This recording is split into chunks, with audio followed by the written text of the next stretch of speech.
Welcome to the Happiness Happens podcast. I'm Simona Nicole, host of the show, mindset coach, and motivational speaker. I've made it my mission to help you get unstuck, shift your mindset, and understand your worth to help you live your most purposeful life.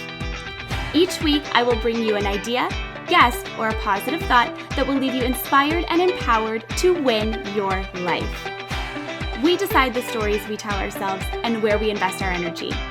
I'm so grateful you popped in. Now let's dive in. Oh, sorry. No.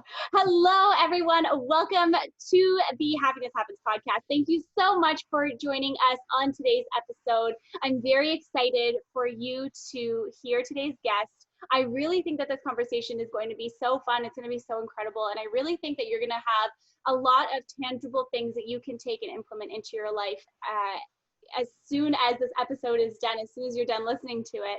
So today on the show, we have Daniel McMillan, and he's a registered psychologist practicing in Calgary and Cochrane, Alberta, Canada. He holds an M.Ed and a BA in psychology and is the director and owner of Registered Psychologist, Inc., based out of Calgary, Alberta. Dan has over 15 years of experience counseling mental health and relationship concerns. And Dan's greatest teachers over the years have been his clients who have helped him to understand more about the nature of what it means to be human and to suffer. He is thought of by his clients as warm, caring, and confident, and he lives in Cochrane, Alberta, and is the proud father of two wonderful little girls. So, Dan, welcome to the show. I'm so excited to have you here today. Thank you, Simona. I'm excited too. This is my first time, so I'm a little nervous, but I'm a little excited. I love it. This is going to be such a fun conversation, and honestly, the time is going to fly by, and we're going to have so much fun along the way. So I would love if you could kick us off by just telling us a little bit about the journey that's brought you to where you are today. Yeah. Where to begin? I was thinking about, because there's different there's different threads to that story. So professionally, I like to think of myself as having a very early internship. My father was a small town physician in a small rural town named Alberta, which no one's ever heard of.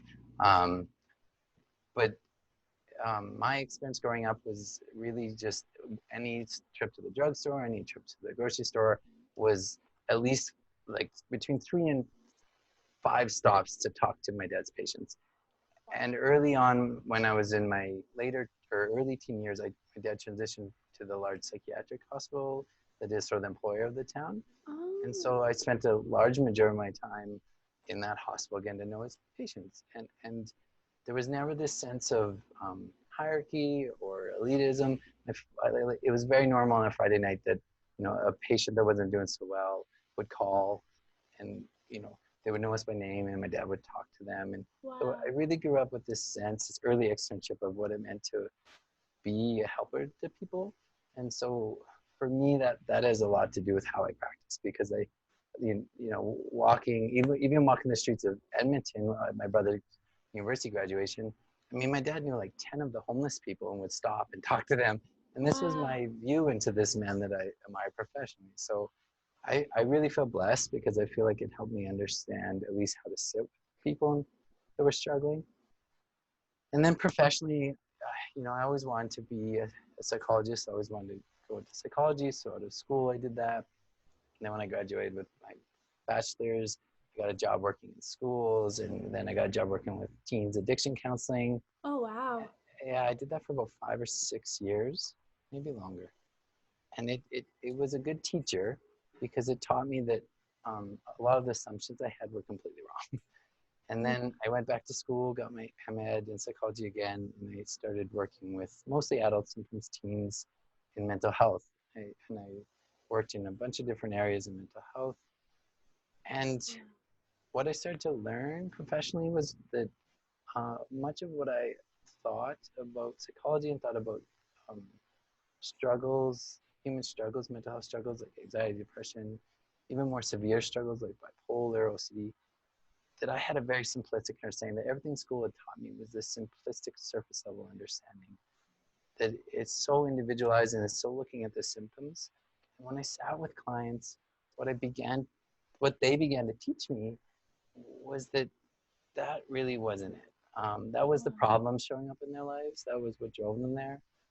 But if I just taught them to think differently or act differently, it would work for a little while and then they'd be back. And after a while, they really started to feel discouraged and down.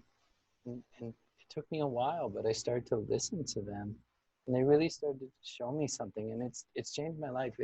It's the thing that why I'm kind of rambling right now, because I really believe in it. And it's a very simple idea, but it's a complete opposite of what I learned, which is when people struggle and they don't have the ability within them, the resources able, because no one chooses suffering, that that shows up as symptoms of all kinds. How it shows up as symptoms is usually the genetic low road or the biological low road, meaning whatever you're susceptible towards, whatever your environment's pushed you towards. Right. But that's not actually the core problem. Huh. And so what I began to see and hear is that all people suffer, and that these people coming to sit with me, same with those youth and addictions, they were just suffering without the ability without the resources in front of them, not because they're weak and not because they didn't know enough. That addiction taught me that you can't just tell someone it's bad for them. They already know that. Yeah, yeah. There's a reason people do things, and that reason is usually a form of suffering. And even in that word, people don't like that word. I use it in like the Buddhist sense, in that all people suffer. Any discomfort, any movement away from your true self is a form of suffering. And it just it changed my entire views. That's my professional journey. That's kind of what brought me today. Wow. Is because once I started learning that, then I started being curious. Okay, well, what does heal suffering? And it turns out a lot of what we get taught is only a piece of the puzzle, and there's a lot of pieces of the puzzle that don't get enough attention. So I'm really passionate about that. That's what I'm excited about. Oh, I love that so much.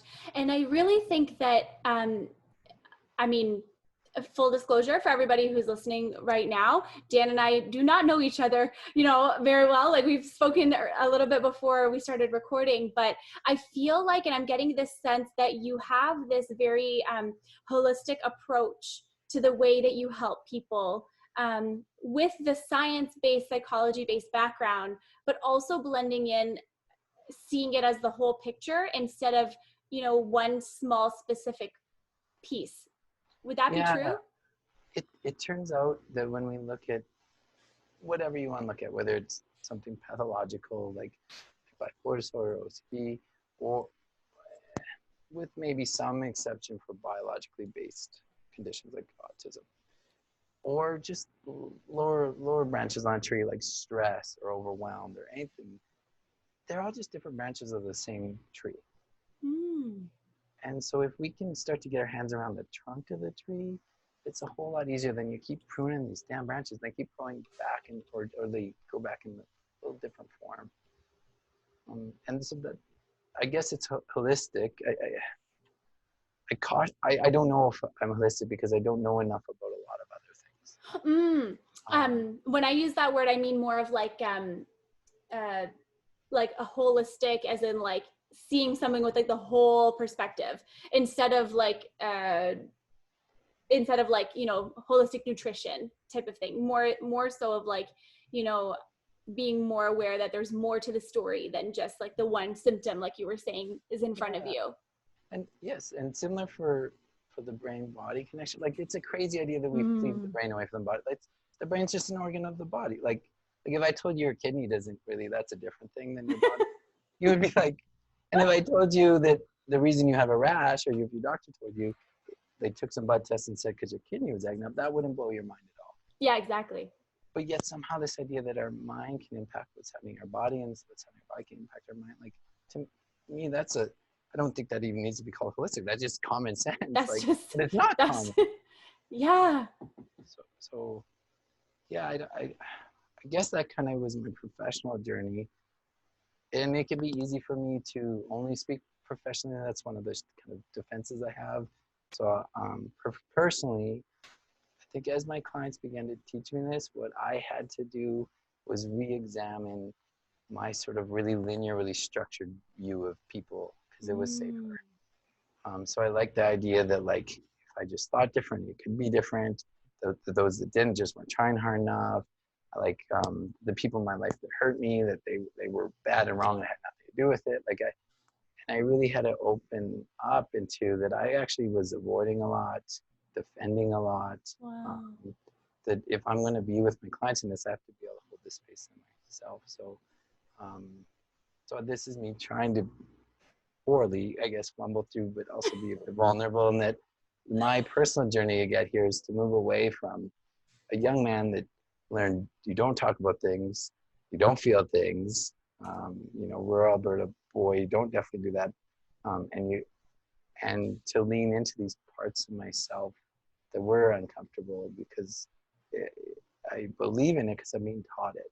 Yeah. And so to begin to experience this parts of myself, and in doing so, find more peace in myself, in the hard times of my life, and in the good times, but in the hard times, versus before what felt like was kind of holding on tight and getting through and even identifying myself as that I could do that and be strong or tough. But it wasn't really moving through it in a wholehearted way, if that makes any sense. Mm-hmm. So it makes perfect sense. I think you're doing a great job at explaining this. Okay, to be honest. I really, really do, because I think that this might actually resonate a lot with people who are listening, especially. I think it's almost like refreshing in a sense to, have a psychologist sitting here and talking and saying how you are also like learning to appreciate the different parts of yourself and yeah. And I think that that's something, like, if you think of going to therapy, or if you think of, I know so many people who have gone to therapy who have sat across from someone who didn't care about them, and who just is like, okay, yep, you've got this, okay, call it a day, and so I think that, it can make it hard for people to want to go and see a therapist or take that first step, because there could be some kind of belief around that. What do you think about that? I mean, the first thing is that that's not the first time I've heard or even myself experienced that in therapist. That makes me very sad, because that's that hierarchy that is created is just like a defense, is egoic, and like it serves no place in the therapeutic alliance. But yet it is a common experience, and honestly, a lot of the schools of thought don't encourage it, but seem to nudge people into that. I think being up here and your clients here, being the knowing one and then the not knowing one, being the fixer and the fixee, that's safer. But really, all of us are imperfect, flawed human beings trying to do the best they can. And when I can hold that space in myself, there's so much less pressure as a therapist. I don't have to be a perfect human being. I mean, because I'm not, and that's terrible. Thinking and that's a huge pressure. And one of my mentors or idols once said, if you can just be authentic and real and caring, clients will forgive you imperfections. And that was this weight off. In my early years, I was this weight on my shoulder. You're like, oh God, thank God, because I'm not that. I will never be that. But I think that that's such a good point. And there's this like idea of like that perfectionism that, the person that you're going to see has, and share about your struggles and share about your life and get help. By that person, I mean therapist, I mean you. There's, a lot of, like, it can be hard for some people to go and do that and to have those conversations when I guess what I'm trying to get at is you really never know what the other person is thinking. You never know, what the other person is experiencing. And like, I've heard before, like, therapists have therapists, you know what I mean? Because I feel like everyone needs to do the work. You know what I mean? And more so therapists. Yeah. I couldn't imagine what that must be like, holding all of partly that space for people. Partly if you're going to hold space for people, you have to be able to hold it for yourself. So like wound people, you have to do the work if you're gonna like if I'm a gym trainer, I probably should go to the gym. Yep, that would absolutely be very ideal. Do you think that there is, bouncing off of that idea, do you think that there's like a stigma when it comes to therapy? And do you think that conversation could eventually start to shift or change? there's somewhat of a stigma, I would say, less than there was, and I do think the conversation is changing. Essentially, what it's moved, mental health and addiction has moved from is from a moral model, which is the beliefs that you're weak or you're wrong or you're bad or you're not enough, usually weak, to more of a biological model, which is that it's because of neurological or biological changes in yourself, which is true on partly one part of it, but it's not enough. I mean, that movement has helped validate people's struggle and move them away from the idea of being judged for needing help, which is crazy because we're all human, we all need help. But move into maybe more validation that they can do it, and it's not that they're a bad person. But it's not enough for us to stop there. That's, in my experience, there are some, on the continuum, there's definitely, this isn't where everyone sits, but this tends to be culturally where we're sitting right now. And it's important, but it's not sufficient that we can't stop there. Because even in that, it can become rigid. It can only sort of point towards certain answers as the right answers, legitimate answers. And it can, in a way, end up creating more stuckness. Can move away from judgment that you're weak, but can keep you stuck because now this is just broken in me or wrong with me, or I need to just change the way my chemicals, which is part of it. But those things are often in response to our environment and in our way of operating the environment. This conversation is happening neurologically. Yeah. I couldn't hear you otherwise. Yeah. So I think culturally we've become linear and simplistic. So the stigma is lessening, and this is helping with it. But I just really hope it doesn't stay stalled here. Because when people come into my office, and that's not the lens, I do think of things more holistically, and that's not a lens that just fits for me. When they want just the label, like it's very difficult because I see the relief in that. I see how it actually moves them away from, and gives them some self-compassion. And then a year later, I do see like this stuckness that can happen. Not for all people, for some. So that's another thing my clients have taught me, is that it's important, but not enough. So I guess it's a long answer to yes, I think this thing was changing, and this is the road. I'm hoping that we keep moving along that road to understanding the impact of our environment, the impact of our relationships, which is an undervalued thing. Like for 30 years, we've had incredible studies showing us, Harvard just showed a 75-year study, longest human study conducted, I believe. Wow. They followed two cohorts of men. Half of them went to World War II. One became president, and they mostly died now. And they just rigorously studied them. They just interviewed everyone they loved, made them do all these tests. I have no idea how they got people to do this, but for 75 years, they followed these men, not predicting anything, just asking, just watching, wanting to know, what mattered in life. And it turned, and they found a lot out. But the main finding of the study is incredible. It shows that the best predictor of your mortality, how long you or I will live in life, isn't if we smoke. It's not our genetics. It's not, exercise or diabetes, like any of the things, even an apple a day. The best predictor how long we live in life is actually our childhood and then our partnership, like our serious romantic, usually marriage relationships. That's the best predictor of your life and death. Wow. Which is, and there's actually a really good reason for that. The reason is that our nervous system, we are built as a packed animal. Deep down, we are built as a packed animal. And when we feel, not think, feel disconnected, not from like everyone, from our attachment figures, parents growing up, or caregiver figures, and then our partners, what happens is our nervous system does the same thing that happens if you take a wolf out of the pack and plop it in the wilderness by itself. The nervous system goes crazy. Because it says danger. Because a lone monkey is a dead monkey. A lone human for hundreds of thousands of years was the dead human. So our nervous system says danger, danger, danger, which is, and when our nervous system is off, we get cortisol, adrenaline, all these toxic stuff that are really good for running away from a bear or fighting a war, but aren't very good for living in for 40 years. And so that's why they hypothesize, and that's a poor explanation. I'm sure there's some scientists listening to this that can critique that, but that's my understanding of the science. So this is, sorry, I got a little off there, but this is an important part of our well-being. So we're not taking into consideration our emotional health, our core emotions, not just our secondary. We're not looking at our relational health. We're just seeing that, yes, it's legitimate to have this.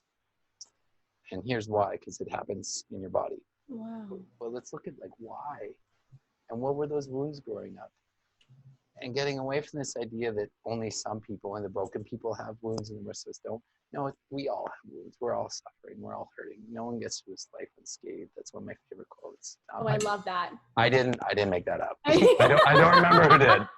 Oh, I can't put your name on it after this? No, Okay. I would love it.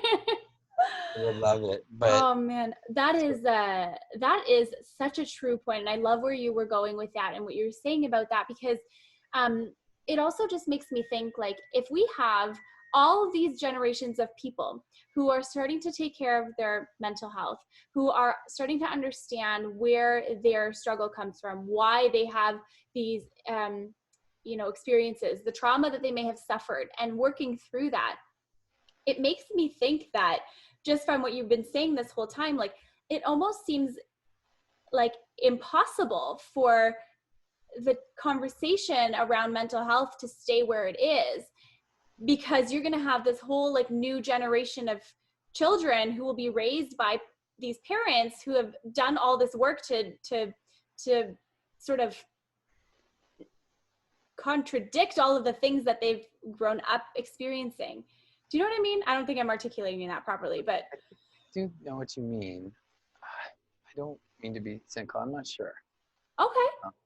Because I think each generation does the best they can to impart the lessons from that generation on the next. If you live through a war or a famine, you're going to, impart being frugal on your children or whatever it is. Right. Yeah. That becomes outdated really quickly in your child's life, but because you taught that to them, they hold it dear and likely pass it down. The trauma is if we look at the world right now, there's a lot of pain in the world. Yeah. And a lot of pain that's not really being fairly met or treated. So I think the pain changes, and I hope you're right. I hope that people, there is less stigma, and we are maybe become more psychologically minded. But at the same time, we have longer work weeks, inaffordable. We live in big inaffordable houses. We have to work more, spend less time with our kids. We're eating more. We're like, True. I don't know, and I think. I honestly, genuinely don't know. I don't mean that in a cynical way of knowing. No, I don't take it like that at all. Yeah. That's very eye-opening. Okay. No, I love it a lot because, I love when there is, I love to learn different things. And I think that what you said there was so perfectly put. I mean, like, the pain gets passed around. So you're right. Like, there is so much pain in the world right now, and a lot of things that have never fully been resolved. And you're right. When that happens, maybe the pain is felt differently by a different generation, but it doesn't erase that pain completely. It still is some sense a part of you, maybe not as strong as the generations previously, but it's still felt. And I think that that's a really, really important thing to highlight that you said. I love that. I really, really like that. Thank you. That's really reassuring. Thank you. No, absolutely. And, if we think about the way the world is now and how times have changed, and, how different industries are accessible in different ways. I mean, are you sort of seeing the therapy world come online? And if so, like, how is that changing, therapy in itself? Because I feel like it's such a personal experience, and it's different sitting with someone in person than over the screen, right? Yeah.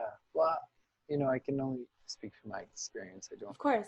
Well, no, I don't know the evidence on this, but my experience with this conversation is that I actually forgot that this was more than just you and I. Oh. And my experience with clients is, maybe 30% preferred online. Often because I have little kids at home. I do a lot of couples therapy, lots of little kids at home, and that's a really important point that couples need therapy and can't access it. My dream one day is to have like a childcare facility next door so that we can like have a relationship.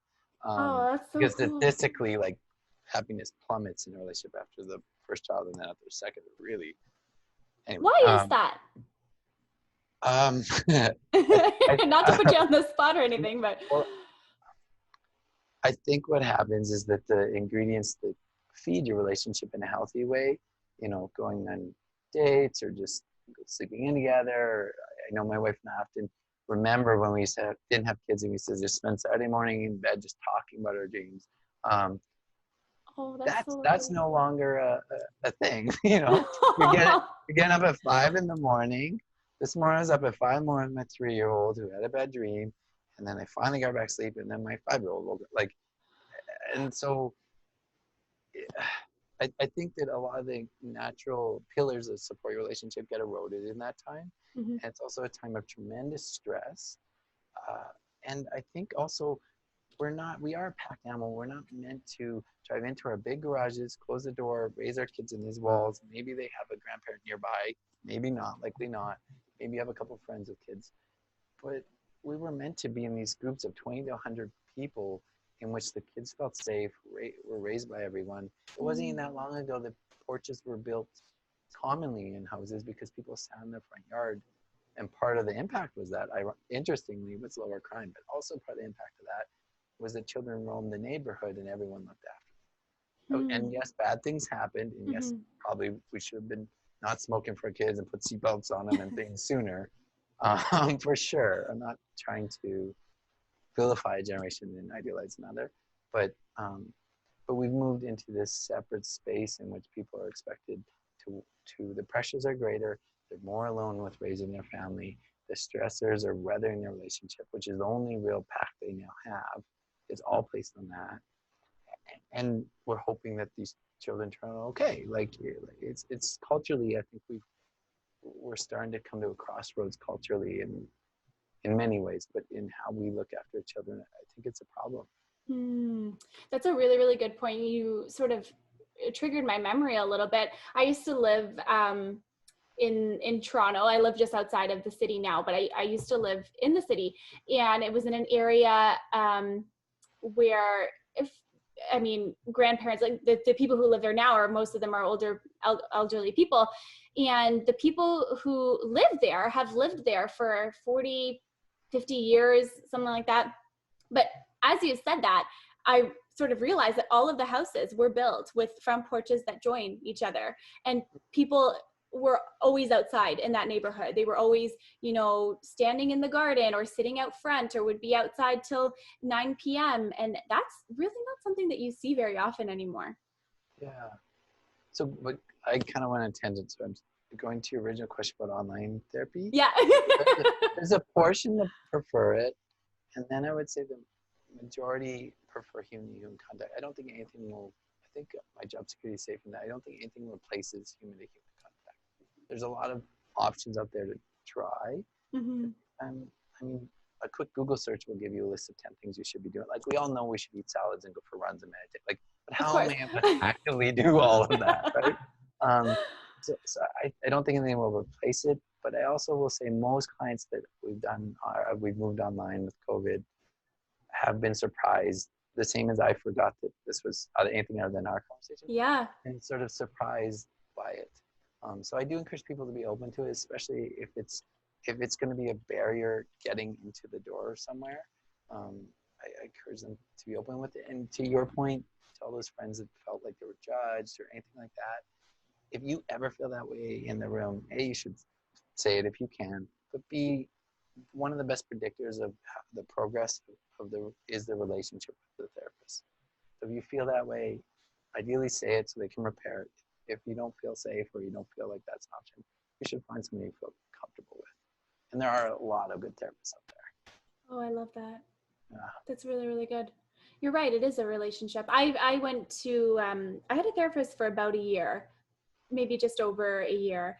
And it was like my favorite part of my week because I'd go and it was like this safe space. I don't know what else that says about me, if that was my favorite part of the week, but no, I'm just kidding. But it was a safe space and a place where you didn't have to pretend. This was a few years ago now, but you didn't have to pretend anything, and you can get to know yourself in a different way. And there's no judgment sitting there. Well, there wasn't from her. So I know everyone's experience is different, but I'm grateful that mine wasn't like that. So yeah.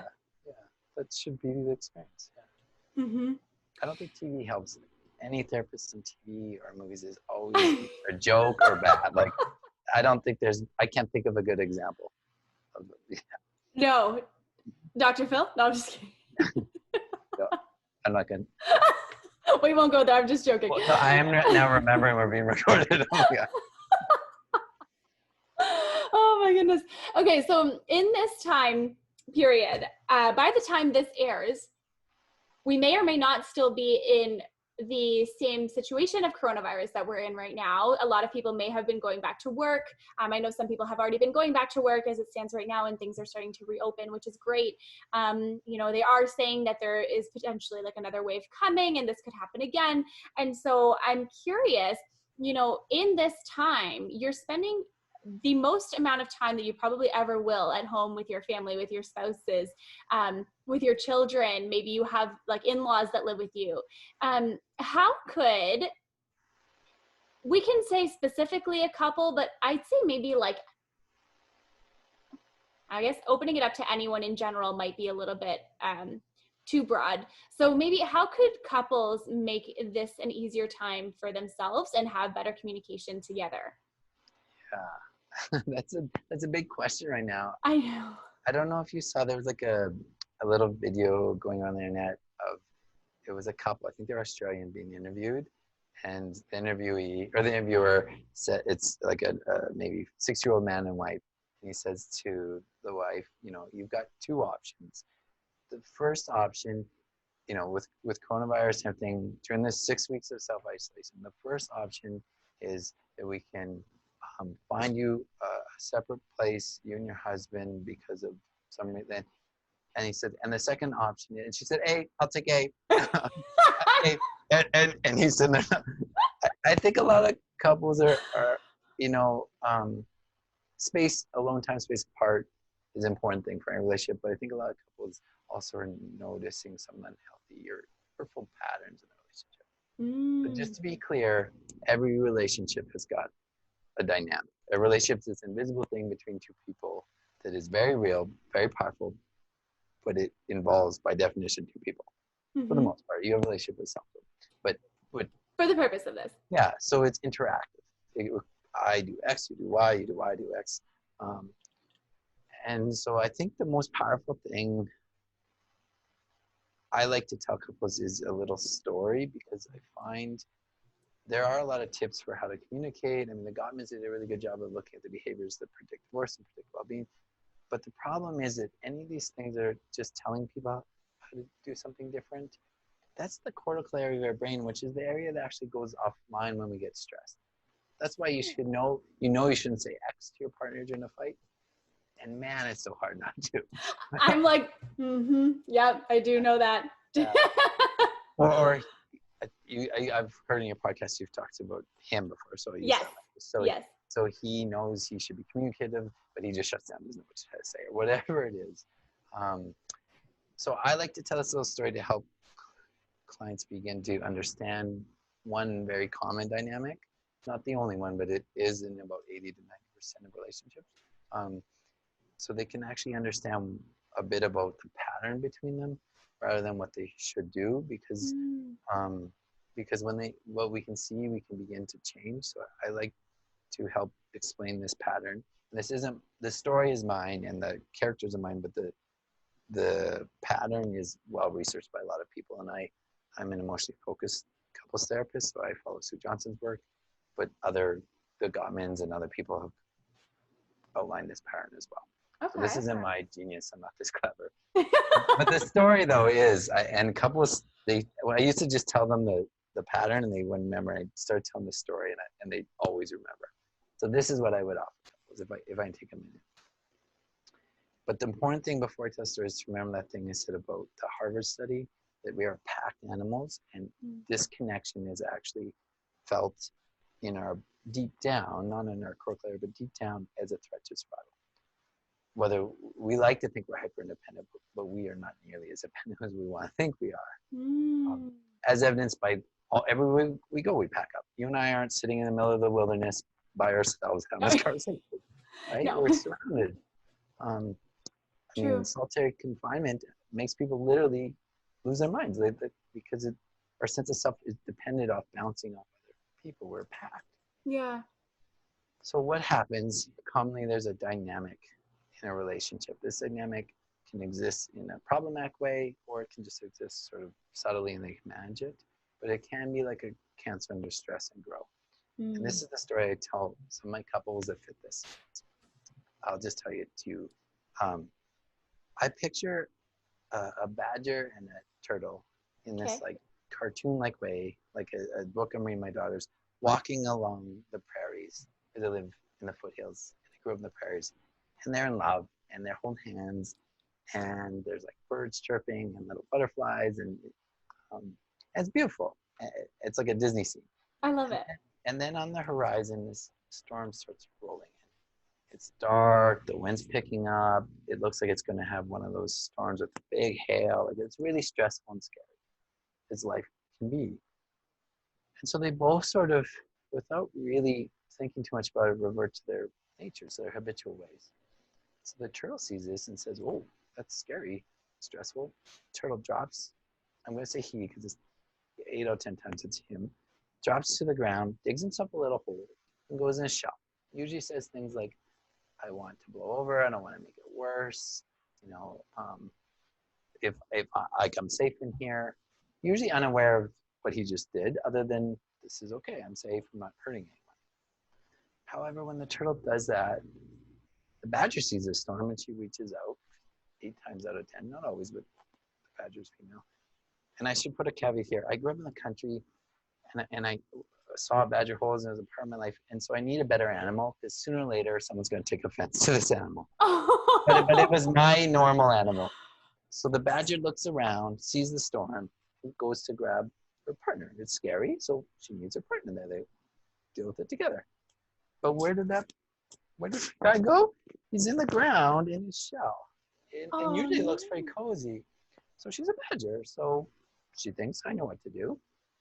And this is why I chose badger, because I grew up in the country and we'd have molehills and gopher hills, and the dirt would be right beside them. But a badger hole, the dirt would be. I want to quickly pause this interview and tell you about the Handel Group coaches that I've had the honor and privilege of bringing onto the Happiness Happens podcast. With every conversation and interview, I've learned something so impactful and so life-changing. Inner You Life is the online coaching course from Handel Group that gives you the tools to get yourself unstuck, wildly happy, and thriving where it matters most to you. Your relationship to yourself, career, love, body, money, time, and more. From wherever, whenever.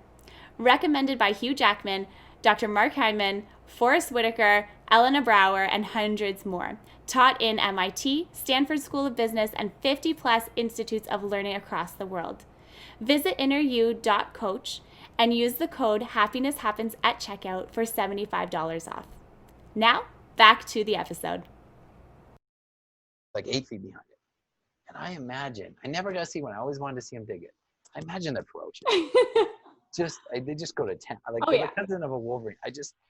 Anyway, so the badger sees him, feels the disconnect, and says, I'm going to be close to you. I'm going to get you out of your shell. So she digs. Now the badger digs a little tooth and claw.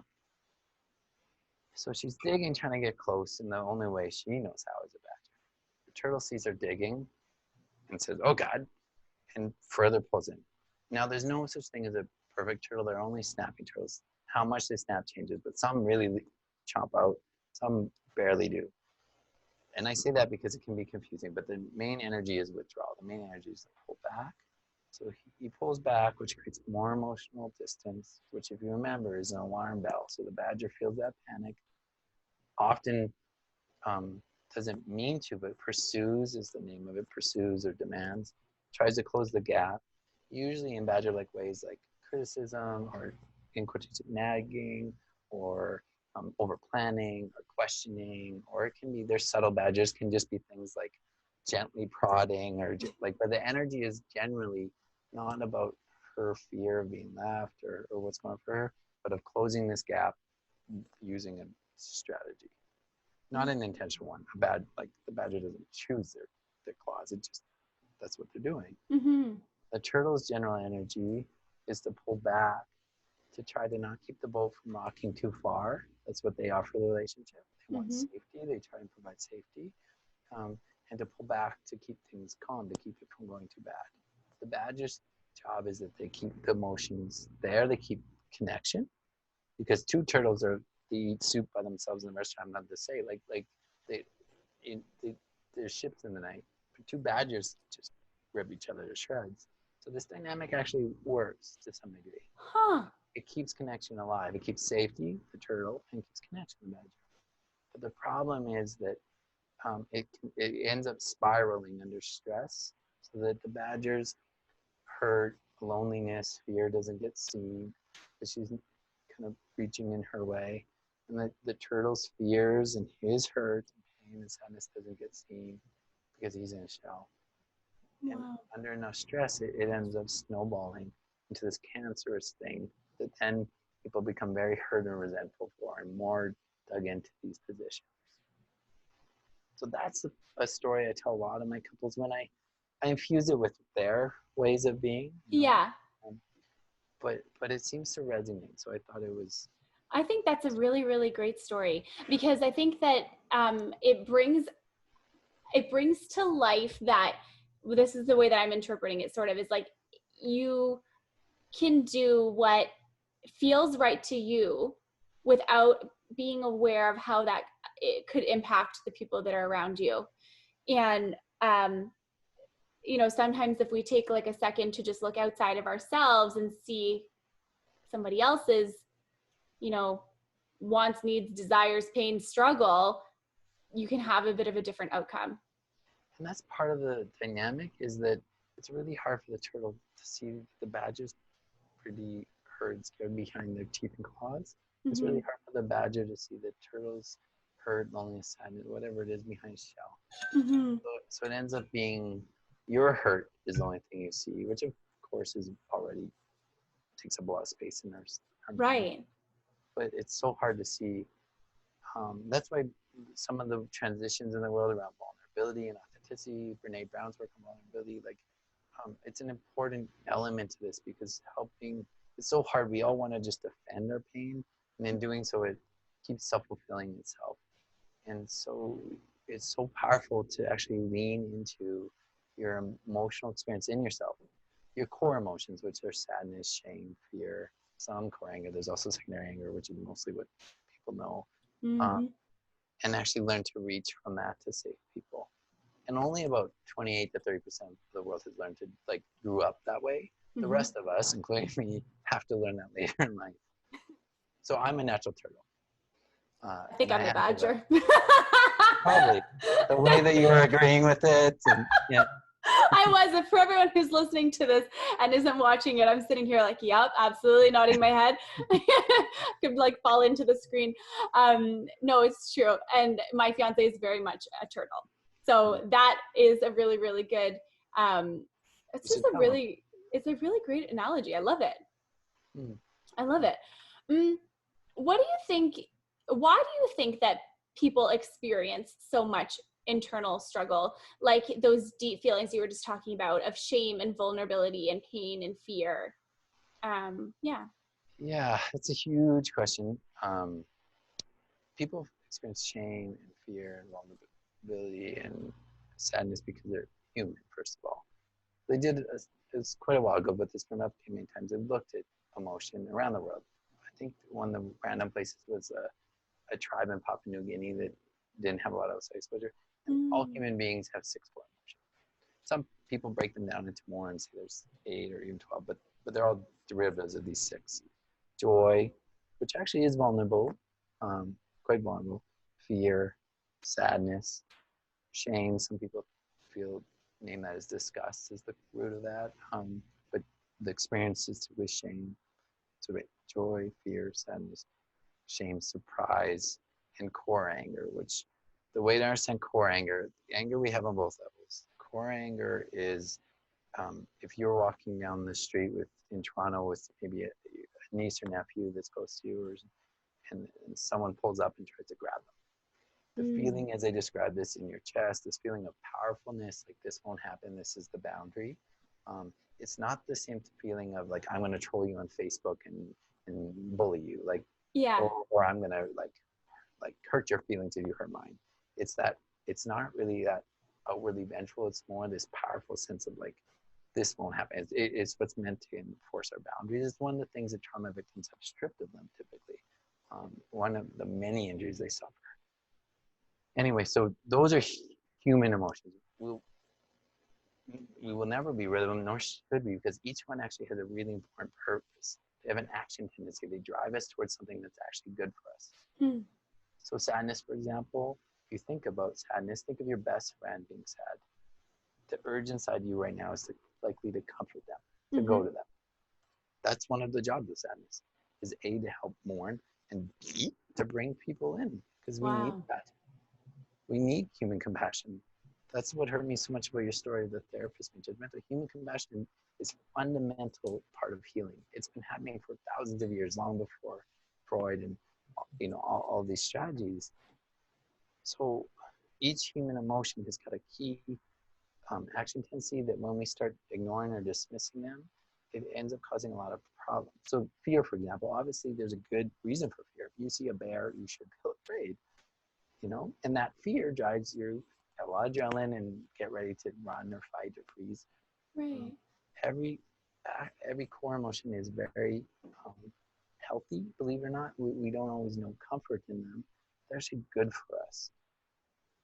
The problem comes in that most of us don't always grow up knowing that those are okay, being held and allowed to express, and learning to name them, learning to be with them, learning that our caregivers, it doesn't drive them away, that it keeps them close, and then befriend them and know that there's something we can be with. Most of us learn that all or some of them aren't okay. And there's no perfect parent. That hurts me to say because I'm a parent. I want to be the only first perfect one, but there's none. So none of us are completely okay with all 6. So we all sort of, it's shown babies very, very early begin to detect and alter their expressions based on this. So the problem comes, it's like a river. The river flows naturally, it's good for the environment. But when I build my house by the river and it floods, and I don't like that, I go upstream and start building dams. And every year when it floods, I build a bigger one. The problem isn't the flooding, the problem is I build my house beside the river. And then over time, the force becomes exponentially pushing on that dam. So a lot of people have this feeling that if they begin to open these parts themselves, it'll overwhelm them. Which is really interesting neurologically, because what's shown is when we repress emotion, actually it takes up way more space and takes way more energy, and our brain is working way harder than when we express and be with it. So anytime you've been with something hard, you've held it in, it was really hard, and you were able to share it, express it, be with it. Usually the thing people say is, oh, it wasn't as bad as I thought. So that's a really good point. Yeah. Well, Gabor Mate's line of what we resist persists, and he's done some really cool work around when we do repress core emotions, the 4,000 studies that show the physical impacts on the body. So he quotes, for example, studies of women that repress core anger have higher rates of breast cancer. Not that everyone with breast cancer repress anger, but like there are these linkages in our.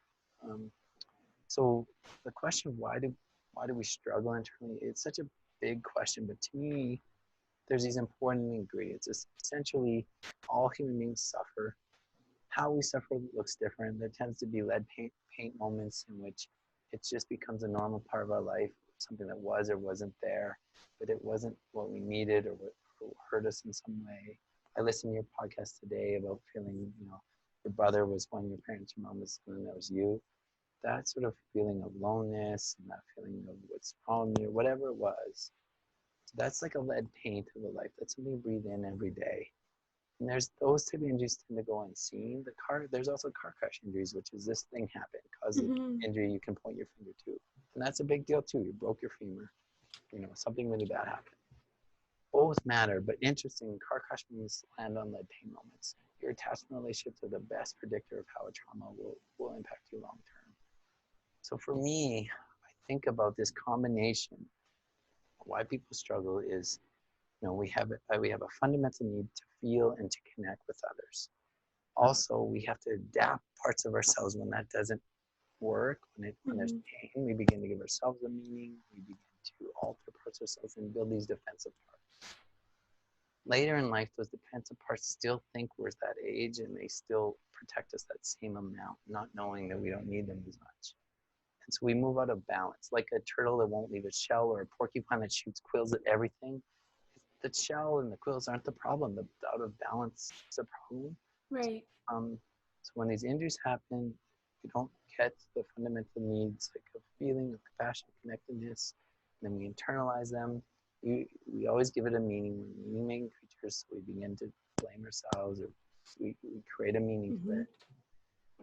Then we have these defensive parts to protect us. We carry into the rest of our world, and we have these healing and authentic parts that also want to be seen. And becomes a conflict and out of balance of these two parts. Like the porcupine has to move and eat to mate, the turtle does, but they also need to protect themselves. So I think struggle is an inherent part of human nature, but I think all of these ingredients come together and perpetuate it. And often, and that's why I started off today talking about the things I think are important, because what I learned from my clients is it wasn't enough just to help them see that that's a problem, or just help them to just act differently or think differently about it. I need to help them understand why that existed, the pain in which it came from, and how legitimate is that, and then try to be with and heal that pain and see that they don't maybe still need it to such a degree now to protect themselves, but they can be vulnerable, can be seen in certain places. Wow. So that was a big mouthful, and it's a big question. So I hope somehow that made sense. I think it really, really did. I honestly, yeah, that was a really great answer. I honestly, I have nothing to add, and I am a person who says lots of things. Let me just say. How does it feel?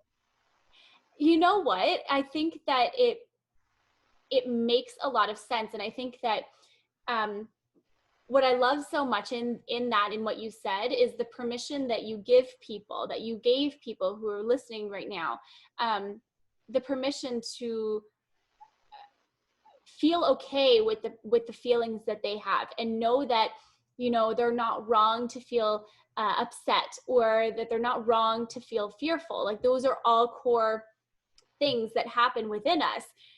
While there are always opportunities to, you know, dig deeper into those feelings and begin to shift those feelings, just knowing and sitting with the fact that it's okay to feel those feelings, and knowing that that's just part of like human nature, and it's impossible to be happy 24/7. You know what I mean? And this is the Happiness Happens podcast, and I talk about happiness very often, but you know, the biggest thing in happiness is knowing that on the other side of happiness, there's also the struggle that you need to experience to getting to the place that feels peaceful. For me, happiness and peace, like inner peace, are that's how I define happiness. So other people will define it in different ways, but you know, for me, defining happiness is that inner peace. But you can't have that inner peace without acknowledging all of the different parts that make you who you are. So that was I love that you said that. I see it as like a door in a marsh, and it's based off of Robert Frost's quote that says, "The only way around is through." And so it's like we keep trying to wander around this marsh, fall in, we get frustrated, and I really like. There's a poem by Rumi called "The Guest House." Being human is like a guest house. I don't want to butcher it, but basically saying like each sadness, sorrow, grief, like each a visitor to be welcomed. And I like, he talks a lot about like, essentially, not only are these parts of our core human nature useful because there's an action tendency, a survival mechanism, a connected mechanism, they're actually a deeper door into ourselves. Most people, after they've been through pain, when you ask them about their wisdom, they name the pain. They say, this is where I came from. I think it was Elizabeth Kubler-Ross. Beautiful people don't just happen; they're created through suffering. Like, I want to be really careful. I'm not trying to put a happy face sticker on people's pain. Of like, well, guess what? One day you'll be happy. No, it's terrible. And it's also, I think, a human gift when we can tolerate it to the deeper parts of ourselves. And I think this is very, very cool, because at least when I see in clients and when I begin to learn it myself, at the beginning, we start peeling this onion, just trying to ease our suffering, trying to not be so hurt, sad, lonely. And then after we begin to get a handle on that, you know, we have to always take breaks. We can't keep at it every day. But then if we stay at it each time we come back around that part of the onion and keep peeling back, we actually deepen into ourselves. And the cool thing is there's no end to that. So think how boring being a human would be if you got healed and then that was it for life, you know, or you had to go get in trouble and so you could get more wisdom. but actually we can keep revisiting, begin once the terribleness of it's gone. And actually, I think that's so cool, deepen in and in both. And we can do this in our relationships too. I think that this is the phenomenal thing about being human. It's very spiritual in the heart of it. I love that. Yeah, I totally forgot what the question was. But no, there wasn't. We were just talking, and you know, and I that'll resonate a lot too. There are a lot of spiritual people that listen to this that listen to this show.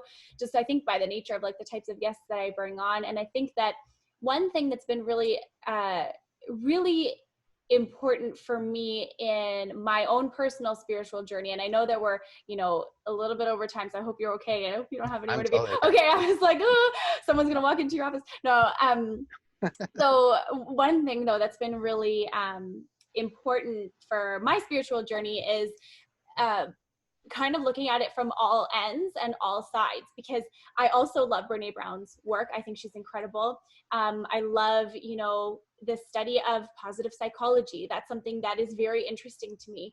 And, you know, it's how do you balance that side? And then, you know, maybe looking at it from like an even more spiritual lens. And I think that there's this opportunity to have both, that it isn't so black and white, that there's actually a lot of fluidity between the two of them. Because like you said before, your brain and your body are literally like this, right? Like fingered, like they're crossed, like you can't have one without the other. Yeah. You just are one. Yeah. Like this. Yeah. Yeah. Exactly. Oh, exactly. I realize we're on a podcast, so no one knows what we're doing. Unless they're watching the video on YouTube. But he, you know, I did a crossed finger and Dan did a single finger to show that it's one. I think it's an important thing, and it can be really confusing. I mean, it can be confusing people in the industry, so I can't imagine out of it is, but this tells me this, and this tells me this, and they all have merit. And how I begin to make sense of it is I don't think anyone, like, I think of that there's no new truths, just old truths rediscovered, and that no person can completely, or no person or idea can completely encapsulate or really put their hands around the truth.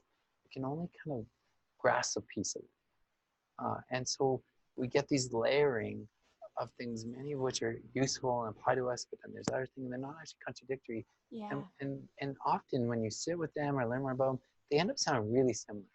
A lot of things, some of which are a little different, you know, but overlapping the key principles. Like, for example, Martin Seligman and positive psychology, the number one finding, again, repeated again, is that the best determinant of well-being is your relationship.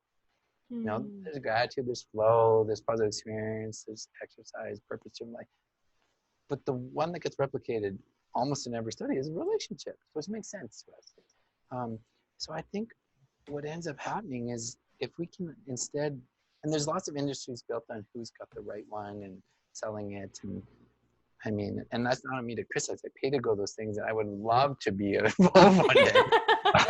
But I mean, I think what we end up, if we can honor each piece, is really validating, giving us that piece to try to put together this puzzle that we'll never fully grasp, we'll never fully understand. But they're hints of this deeper truth. This may be spiritual truth that just as a human being, we can't fully ever get our hands around. But our strife and our journey and the rewardness is to try. I love that. That's so good. Ooh. This has been an incredible conversation, Dan. Honestly, I know you said earlier that this is like your first podcast interview, but I think you should be doing more of them, to be honest. Oh, thank you. That really means a lot. I was really nervous. Oh my God, I think you're amazing.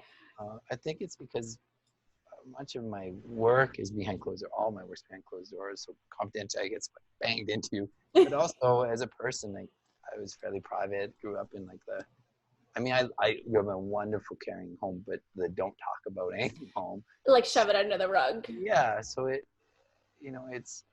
it's this is actually was one of my goals when we expanded to become a company and have associates and things, was I had to start to be brave and put myself out there. And the defensive part of me wanted to say, oh, it's egoic and look how good you are being humble and stuff. But that was just, I think our sneakiest defenses hide behind our best traits. And so that was just me overdoing that to not have to expose myself. So what you're saying Exactly. really lands, because it was. Oh, yeah. I'm so glad. Well, I didn't sense I sensed 0% ego in this entire conversation. So, yeah. And, I think that it's important because it's people, it's people like you who start to shift the conversation, because it's, you take away the opportunity for there to be stigma left, because you talk about something that's important and you're shedding a light on something, but you're shedding a light on this, but you're doing it in a way that's not, it's not a self-serving way. It's a way to shift humanity. You know what I mean? That's how I see it anyways. And it's the sole, purpose of why I have this show, for example, because people have important messages to share. And, there's no one way of doing it right. Like, you don't take this the wrong way. Like, I love Brene Brown, but Brene Brown's way isn't the only way. You know what I mean? So there's so many incredible things to learn from people. And, like you were just saying, sometimes like that fear can hold us back from doing something, but, all the people that you helped by just coming onto this episode is what is, yeah. Anyways, so I love to give compliments. So. Oh, that's a good trait. Thank you. I hear it. I don't know it. I'm gonna get it wrong, but that Marianne Wilson quote of like, our deepest fear is not being weak, it's being powerful beyond measure. I love that. I love that. She did, but I love that. No, I know that one. I hear you saying, yeah. Yeah. And, I always think to myself, like, something that I say very often, with the people that I work with and anything that I do, on the other side of fear is something so much more beautiful than you could have ever imagined it. And I actually don't know where that came from. Maybe it's someone's quote. Maybe I made it up. I couldn't tell you, but, trademark right now. Trademark. Yeah. You heard it here first. Exactly. But I have actually 2 more quick questions for you before we go. This next one is a question that I ask all of my guests when they come on the show. And it's, how can someone create a little more happiness in their day, every day, starting today? It's a big question. These are all such big questions. I know, I'm sorry. I think everyone's got something to add here, and having listened to your show, I think many other guests have definitely something to add. The positive psychology, around goals, purpose, and so in no way am I trying to say this is the only part, because that's a really important part. Yeah. Different areas of our brain require these different parts. To me, the part that I've talked about is, I think, if I were to try and simplify it, I think because we do live in a culture that it is safer to be cognitive, it is safer to look at moving forward. And I think many people have a fear of seen as like weak or complaining or wallowing, which actually doesn't happen when we experience our pain. It actually happens when we deny our pain. I think the piece I would hope people take away from this is similar to what I'm saying, to try to actually, when they notice those things happening, that they're getting their way. Maybe they've listened to your podcast, they listen to your guests, and they keep trying to do all those things, and they're stuck. It's not either working long term, or it's just they can't actually do it. And this brings this kind of friction for people, this confrontation in which they either self-berate, tell themselves they're weak or unmotivated or something, they just have to try harder, which again is the cultural message. Or here's this cool opportunity that if people can tolerate it, to actually slow down and first honor that part that's coming up, that getting in their way, whether it's anxiety, panic, lack of motivation, whatever it is, actually for a moment try to consider that maybe it has a valid purpose. Ooh. At one point in their life, it came into their life because it was very, very important. And if we can hold that idea, then try to make space for what do they feel below the beratement, below self-anger, below whatever it is. And remembering that we have secondary emotions, so frustrated, tired, anxious, depressed, that's something. Try your best. Do I feel afraid of? Do I feel sad that? Do I feel ashamed that? Is there injustice? And then when you can try to get your hands around something, try to make space for it in your body and your emotions, making space for it without holding so tightly the narrative that you've created around it. It's going to happen. Your brain's going to want to give that meaning. And it's actually going to be a very old meaning likely. It's going to be just like all those other times, because that was that meaning that God made sense in those early years.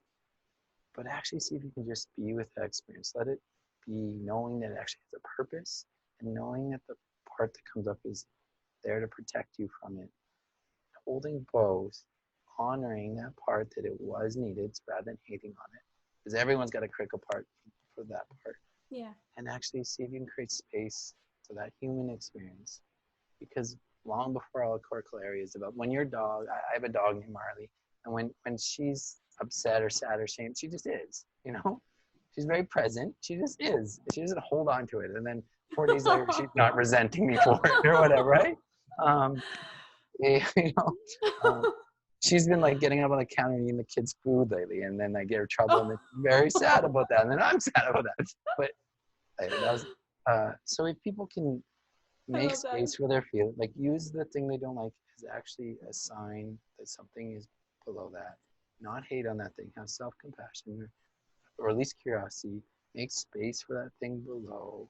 See if they can experience in it. And then here's the part, I was once at a retreat called the Spiritual Bypass Retreat. I like that idea, that name. I write that down. I'm writing notes this whole time as you're talking. It was Gabriel Maté. It's part of his compassionate inquiry work, but the idea being that he talked about, anyway, I'm not going to distract you. But because one thing that can happen is we could do a lot of the things we should be doing without honoring the wound that's coming up. And so if there's one piece I can encourage listeners, we're doing all those really great things, not to stop doing them. If there's a stuck place, there's actually probably a legitimate thing that's keeping you stuck. So either you can hate on it or just keep trying to bang away at learning the next thing. And we all love that. I would love 10 steps on how to be a better person. 5 steps, that's how you write a book that sounds like it. Exactly. I shouldn't say that, but there's something very attractive to me about that. But actually using that as a sign that maybe there's a reason why I'm stuck, and trying to honor that experience and be with it. And you can even, this sounds crazy, but you can even ask it questions. You can do parts work and ask it, what are you here to protect me from? What are you scared would happen if you didn't?